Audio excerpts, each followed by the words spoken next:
Taking the lead. In the past, impact assessment processes have ignored Indigenous perspectives, leaving the project proponent and government to define the predicted impacts of a proposed major project. The result? Indigenous concerns were not adequately considered, addressed, or compensated. It creates a real sense of frustration in the community because the old way of doing business when it comes to consulting with First Nations is basically the government and a lot of proponents have the experience where they just deliver all the information to our doorstep and say, here you go, you have 180 days or 30 days, whatever the time frame is, you have that time to respond.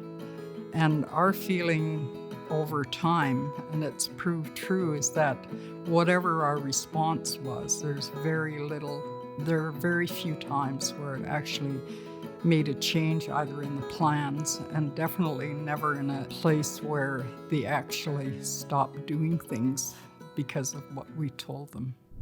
The new federal impact assessment process creates an improved space for considerations of Indigenous-led studies and other inputs from Indigenous nations.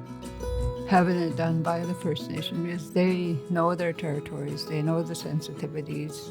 And, as an Aboriginal person, I know the territory that I come from. I know what types of things that we want to preserve and protect. Like we have multiple cache pits, we have grease trails, we have berry picking sites, medicinal plants. And because we're so sensitive and intimate with our traditional territory, we're able to identify what's on there. We're able to inform government or industry the list of things that we would like to see protected and preserved for future generations. Indigenous-led studies are critical to ensure that your nation's values, perspectives, and concerns are placed front and center during the impact assessment process.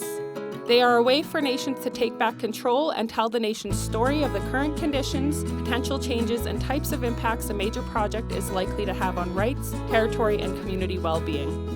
Indigenous-led studies can relate to a wide range of subjects, but commonly include a project's direct and cumulative impacts on Aboriginal and treaty rights, Indigenous knowledge and culture, culturally important species, community health, and socioeconomic conditions. So start early, get funding, and make sure the right studies are done early in the right way. If your nation is prepared, then its voice will have maximum impact on the project throughout the process.